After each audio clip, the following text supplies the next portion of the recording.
Presiden Prabowo Subianto menyatakan pemerintah siap untuk menambah impor minyak dan gas hingga peralatan pengeboran migas guna menekan surplus neraca dagang dengan Amerika Serikat. Dengan kebijakan tersebut diharapkan pemerintah Amerika Serikat bisa melunak dalam kebijakan tarif resiprokal mereka.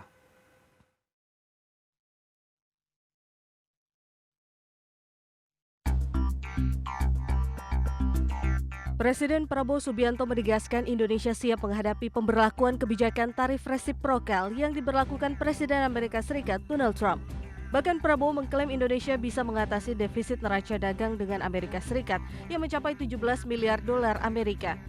Prabowo mengatakan pemerintah akan menawarkan beberapa opsi kepada pemerintah Amerika Serikat untuk mengatasi surplus dagang tersebut, antara lain melalui penambahan impor LPG, minyak mentah, bahan bakar minyak, hingga alat pengeboran minyak dan gas bumi. Apa yang kita butuh dari Amerika? Kita butuh LPG. LPG 8 miliar dolar kita butuh, 9 miliar ya. Kita butuh minyak, BBM, kita bisa impor lagi. 9 miliar lagi. Ya, kita butuh alat-alat teknologi, rig drilling dari mereka. Kita akan. Sejalan dengan hal tersebut, Menteri Energi dan Sumber Daya Mineral Bahlil Lahadalia mengatakan mulai menghitung kebutuhan impor LPG dan minyak mentah dari Amerika Serikat. Pemerintah berharap pembelian minyak mentah dan LPG dari Amerika Serikat bisa meningkatkan importasi dan investasi dari Amerika Serikat. Dengan demikian, surplus neraca dagang Amerika Serikat dengan Indonesia dapat berkurang, sehingga kebijakan Trump diharapkan akan melunak. Jakarta, Tim Liputan, IDX Channel. Ya, pemirsa, untuk membahas tema kita kali ini, konsistensi target kemandirian energi di era perang tarif global, kita akan berbincang melalui Zoom bersama dengan Profesor Tumiran. Beliau adalah anggota Dewan Energi Nasional periode 2009 dan 2019, serta menjadi Direktur Engineering Research and Innovation Center dari Fakultas Teknik UGM. Halo Prof. Tumiran, apa kabar? Apa kabar? Baik-baik, sehat-sehat, Pak. Kabar baik juga, terima kasih Prof Ya. atas waktu yang disempatkan. Kemudian ada Pak Yayan Satyakti, pengamat ekonomi energi dari Universitas Pajajaran. Halo Pak Yayan, apa kabar? Kabar baik, Mas Baik, Prasetyo. terima kasih atas waktu yang disempatkan. Dan sebelum membahas lebih jauh, Prof Tumiran, saya ingin melihat bagaimana pandangan Anda ini terkait dengan rencana pemerintah untuk menambah lagi impor migas nih dari Amerika Serikat, begitu menjadi bagian daripada upaya negosiasi pemerintah Indonesia tentunya dengan penerapan tarif resiprokal yang diterapkan oleh pemerintah Donald Trump. Silakan Prof. Ya, baik. Saya kira pandangan saya pemerintah tidak menambah ya. Kalau menambah akan menjadi overpasok di dalam negeri gitu ya. Mestinya mengalihkan aja. Oke. Jadi mengalihkan karena memang faktanya kita kan impor BBM mungkin 60%, 65% ya. Kemudian impor gas, LPG terutama kita hampir 70% impor gitu. Sebenarnya kalau kita mau menuju kemandirian itu harus dikurangi. Kemudian pasokan dalam negeri yang ditingkatkan. Tapi kalau menambah saya kira bahasanya kurang tepat lah atau akan berdampak. Tetapi yang harus dilakukan adalah switch ya bergeser. Yang tadinya mungkin impor dari negara-negara lain Oke. dialihkan impornya dari Amerika termasuk LPG. Tentu yang harus dilakukan oleh pemerintah adalah kompetitif dari harga impor itu gitu. Jadi jangan mengakomodir tapi harga LPG dan harga BBM Amerika bagaimana dibandingkan dengan harga dari negara-negara lain selama ini gitu. Kalau switch saya kira tidak ada masalah Pak. Yang penting nanti kepentingan kita untuk ekspor Amerika tetap bisa dijamin oleh Amerika. Baik, tapi menurut Anda ini Itu. menjadi kebijakan yang tepat kalau memang Anda katakan memang akhirnya bisa dikatakan realokasi lah ya ataupun switch seperti yang Anda sampaikan begitu dari negara eksportir yang menuju Indonesia untuk migas kita alihkan ke Amerika Serikat saat ini. Ya itu saya kira pilihan kita kan. Kita kan impor itu kan membeli ya dari market pasar ya bisa Oke. aja kebijakan kita untuk kepentingan nasional kita mengalihkan impornya dari negara tertentu seperti dari Amerika maksudnya. Saya kira Baik. itu suatu keputusan yang tidak keliru gitu. Selama tidak menambah jumlahnya. Kalau Ya. menambah sementara pemanfaatan di dalam negeri belum terjadi, ini dampaknya bisa mengurangi produksi kita di dalam negeri malah itu akan berdampak luas kan. Oke, Saya baik kira Prof. gitu Pak ya. Baik Prof. Nah, Pak Yan, lantas bagaimana pandangan Anda terkait dengan tadi adanya upaya juga kita kan mau mengejar target swasembada energi, kemudian memang ya kita tahu kita adanya kejadian tarif resiprokal yang diterapkan Amerika Serikat sehingga kita harus memberikan suatu strategi yang tepat begitu. Silakan Pak ya. Ya, oke, terima kasih. Mungkin yang paling krusial itu yang menjadi perhatian utama dari Donald Trump Ya. yaitu mengenai non-tarif barrier ya, Hmm. non-tarif barrier. Jadi non-tarif barrier ini misalkan seperti kebijakan TKDN, Oke. kemudian juga adanya bahwa Amerika Serikat ini seolah-olah enforcing ya bagi khususnya trading partner yang memang sebagian besar kalau misalkan kita lihat selama mungkin 10 tahun ini ataupun satu dekade ini kita produk-produk khususnya misalkan seperti infrastruktur migas dan lain-lain itu dari Tiongkok. Oke. Nah, tidak hanya mungkin migas ya, kemudian beberapa komoditas yang lain juga itu memang sudah di-shift itu ke Tiongkok. Nah, sehingga kebijakan yang dilakukan oleh Trump ini itu ingin mengubah international trade shaping ya. Jadi artinya dia akan mencoba untuk menggeser pola yang sebagian besar itu mungkin ke Tiongkok kembali lagi ke Amerika Serikat, di mana Amerika Serikat itu memperoleh dampak yang luar biasa ya. Kalau misalkan kita lihat di beberapa literatur, misalkan seperti trade wars yang dilakukan antara China dengan Amerika Serikat pada tahun 2018 yang lalu, itu trade balance Amerika Serikat itu terus menurun. Nah, kemudian ketika pada masa pandemi ya, ternyata memang trade balance-nya juga itu relatif menurun. Oke. Jadi dia terus menurun dan kemudian kalau misalkan kita lihat kebijakan dari Trump sendiri yaitu ingin memproduksi sebagian besar yaitu mengenai fossil fuels, makanya Trump keluar dari Paris Agreement. Nah, di sini mencoba tidak hanya berbicara mengenai trading, tetapi juga menawarkan adanya realokasi dari komoditas-komoditas yang ada di Amerika Serikat itu mulai ingin digeser secara paksa, yang tadinya dari Tiongkok itu digeser kembali oleh Trump. Nah, sehingga yang dia katakan, misalkan seperti beberapa waktu yang lalu oleh Trump bahwa non-tarif barrier ini yang memang harus tidak hanya migas ya, misalkan seperti komoditas elektronik dan lain-lain.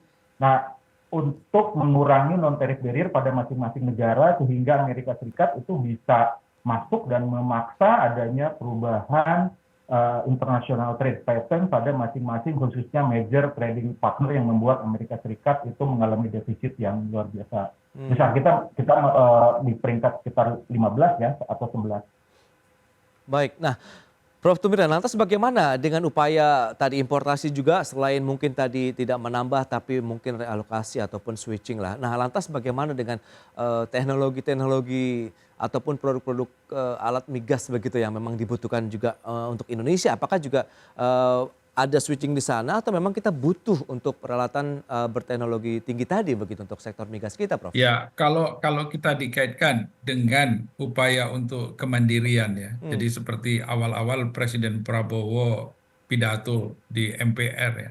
Oke. Maka teknologi-teknologi ini kalau bisa kita harus juga berkolaborasi dengan Amerika. Biasanya Amerika kalau lihat kita historis jangka panjang, itu namanya transfer teknologi mereka bisa mengalihkan gitu ya. Jadi ini saya kira perlu, sementara produksi minyak kita kan terus menurun. Gimana kita mau mandiri ya?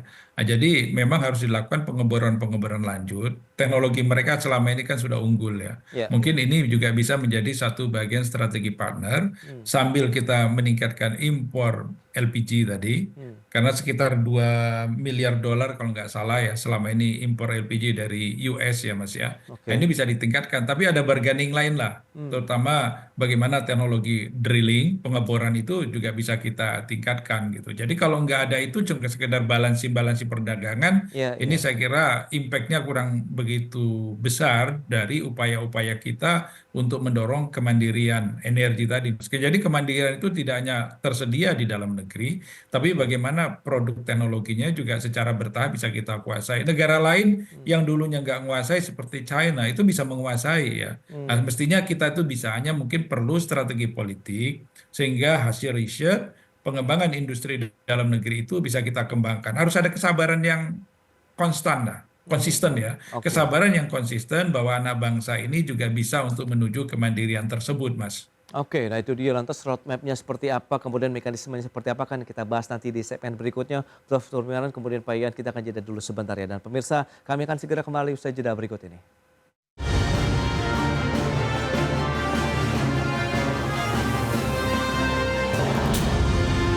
Ya, terima kasih Anda masih bergabung bersama kami dalam Market Review. Pemirsa, berikut ini kembali kami sampaikan data untuk Anda terkait dengan bagaimana sih surplus neraca dagang Indonesia dan Amerika Serikat. Kita akan cermati dalam beberapa tahun terakhir ini dari tahun 2020 sampai tahun 2024.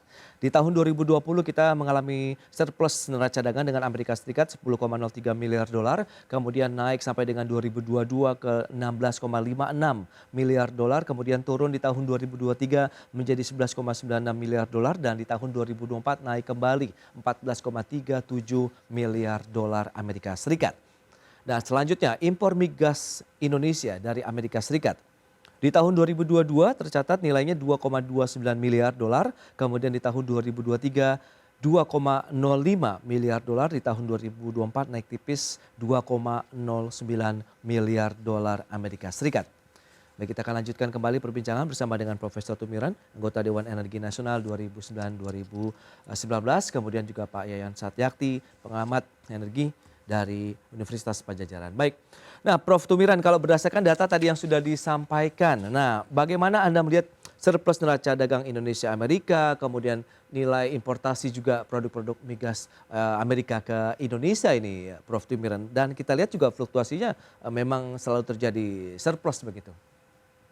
Ya, sebenarnya kalau kita lihat kita surplus itu positif buat kita ya. Jadi kemampuan ekspor kita sangat bagus ke Amerika gitu. Oke. Jadi mungkin Trump ini mengambil kebijakan melihat bahwa oh Indonesia surplus, saya defisit gitu ya. Dia akan Ya. memperkuat ekonomi dalam negeri atau memperkuat valuta dia ya. Masa kami ngasih dolar terus ke Indonesia misalnya, sehingga dia memperlakukan kebijakan untuk mengenakan apa tadi tarif ya. Ya. Jadi saya kira kalau buat Indonesia ini kan tinggal mengatur. Kalau kita pun beli dari negara lain, toh kita tetap harus mengeluarkan dolar. Ya, nggak apa-apa saya kira di Swiss, yang penting Oke. pasar kita ke Amerika tetap terjaga sehingga itu tidak mengganggu pertumbuhan industri dalam negeri kita. Apalagi nanti kalau kita sudah ada balancing ketersediaan kita untuk misalnya apa ekspor impor kita balance sehingga Oke. Trump bisa menurunkan tarif, ini tentu impactnya akan positif bagi kepentingan industri yang selama ini menjadi alokasi ekspor ke US, Mas. Ini saya kira harus dihitung benar-benar lah. Ya. Jadi ada strategi planning. Kalau kata orang Jawa jangan sampai orang apa teman-teman atau pejabat-pejabat yang membantu Pak Prabowo ini gerusa-gerusu mengambil kebijakan, tetapi minimisasi lah semua aspek resiko itu betul-betul dihitung dengan segala potensi kekuatan yang kita miliki sekarang ini gitu. Baik, Prof. Nah, Pak Yayan, lantas kalau Anda melihat bagaimana, apakah peta jalan yang kalau kita mencoba mencermati kemudian energi kita juga adanya kebijakan tarif resiprokal ini berdampak tidak sih? Perlu kita ubah lagi kah atau kita tetap jalankan begitu? Oke, kalau misalkan dalam jangka pendek ya itu sudah pasti kita harus merubah ya. Tapi kalau tidak salah kan tadi malam bahwa Presiden Trump itu mengatakan bahwa ada basis katanya sekitar 10% ya tarif itu. Nah, kemudian dengan adanya perubahan baru tersebut, maka kita harus mungkin setidaknya akan merubah dalam jangka pendek. Dan terutama ya dari sisi misalkan mengenai infrastruktur khususnya teknologi migas yang ada di Indonesia ya, dan kita ketahui bahwa untuk merubah dari infrastruktur tadi itu kan kita sudah ada kontrak ya, dan lain-lain, kemudian juga kita harus memperbaiki kontrak tersebut. Nah ini akan seperti apa? Kemudian juga kita juga melihat bahwa oke lah bahwa kita ingin meningkatkan produksi dengan menggunakan teknologi Amerika Serikat ya, tapi bagaimana ini kalau misalkan apakah Amerika Serikatnya mau atau tidak ya, untuk mentransfer teknologinya? Kalau misalkan kita bahwa hanya di end user saja, misalkan langsung kita ship ya, saya kira itu agak repot ya. Karena apa? Karena tadi selain dari kontrak, kemudian juga ada perubahan-perubahan yang saya kira ada adjustment cost. Nah ini mungkin adjustment cost ini yang harus dipertimbangkan karena dampak dari resiprokal ini itu mungkin akan mengubah terhadap struktur dari pembiayaan dan juga pola perdagangan ya mungkin bisa 3 bulan ataupun 4 bulan ke depan. Dan ini ya kalau misalkan kita lihat contohnya misalkan seperti nikel kemudian juga batu bara. Nah apalagi batu bara misalkan dimana kalau misalkan kita lihat bahwa dalam neraca energi kita bahwa batu bara itu sebagai penyelamat untuk balancing dari neraca energi kita karena apa? Karena kita jumlahnya banyak. Tapi kan batu bara tersebut itu kita ekspor. Nah, sementara kalau misalkan kita ekspor, sementara sekarang itu sudah mulai menurun juga nikel. Nah, jadi tidak hanya migas ya, tetapi produk-produk mineral yang berhubungan dengan energi juga itu akan mempengaruhi terhadap kondisi Indonesia. Nah, kita lihat ya kemarin itu dengan kejadian adanya resiprokal dari Trump itu menurunkan harga minyak. Nah kalau misalkan sekarang akan menurunkan harga minyak, berarti apa? Berarti kita akan menurunkan pendapatan dari PNBP khususnya dari minyak, kemudian juga oke lah kita membeli BBM yang lebih murah ya. Nah karena apa? Karena harganya itu akan murah. Karena apa? Karena Trump ini melalui kebijakan resiprokal tarif tadi itu ingin menurunkan global inflation. Nah, kalau misalkan global inflation, ini kalau tidak salah itu di Twitter katakan bahwa dengan adanya resiprokal tarif tadi, itu no inflation katanya. Artinya apa? Artinya bahwa harga, khususnya harga-harga energi itu akan ditekan sehingga apa? Sehingga yang dianggap sebagai biang masalah inflasi di Amerika Serikat itu karena tingginya ataupun banyaknya masuk barang-barang impor. Nah, jadi kita harus mempertimbangkan juga dengan baik bahwa kita oke lah katakan ada direct effect ya khususnya misalkan terhadap Trump, tapi juga kita memiliki second round effect yang bisa menyebabkan bahwa major trading partner kita seperti Tiongkok, kemudian juga India itu akan memberikan dampak terhadap pola perdagangan dan juga pendapatan negara. Oke. Nah, terakhir Prof. Tumiran, lantas apakah dengan kebijakan ini begitu bagaimana tadi ada alokasi dari importasi BBM ataupun migas kita ke Amerika Serikat ini berdampak terkait dengan tata niaga juga nih dari sektor migas Indonesia baik importasi maupun eksportasinya?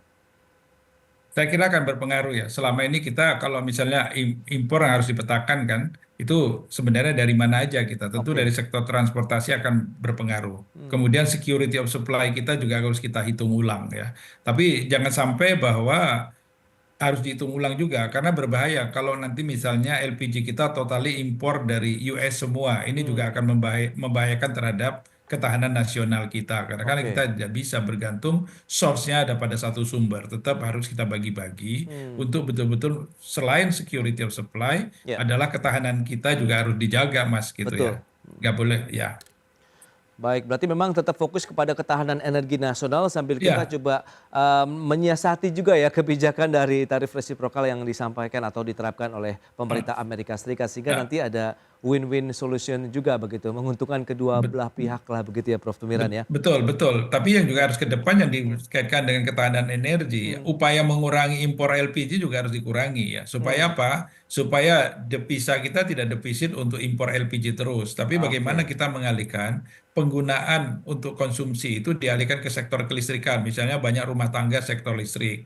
Kemudian kendaraan-kendaraan kita dorong ke electric vehicle ya. Nah itu kelistrikan kita kan kuat, kita punya batu bara. Artinya kemandirian kita akan semakin kuat, memperkuat devisa kita ya harapannya ke depan rupiah kita juga semakin membaik. Tidak limbung seperti sekarang ini kan Mas. Ya, baik. Baik Prof. Tumiran, kemudian Pak Yayan terima kasih banyak atas informasi update dan juga analisis yang diberikan kepada pemirsa IDX pada hari ini. Selamat melanjutkan aktivitas Anda kembali, salam sehat dan sampai berjumpa kembali Prof. Tumiran, Pak Yayan terima kasih. Terima kasih Mas, ya Pak Yayan juga sehat-sehat selalu. Baik pemirsa, 1 jam sudah saya menemani Anda dalam market review dan perbaharui terus informasi Anda hanya di IDX Channel, Your Trustworthy and Comprehensive Investment Reference. Karena urusan masa depan harus terdepan, aku investor saham. Saya Prasetyo Wibowo beserta seluruh kerabat kerja yang bertugas pamit undur diri. Terima kasih dan sampai jumpa.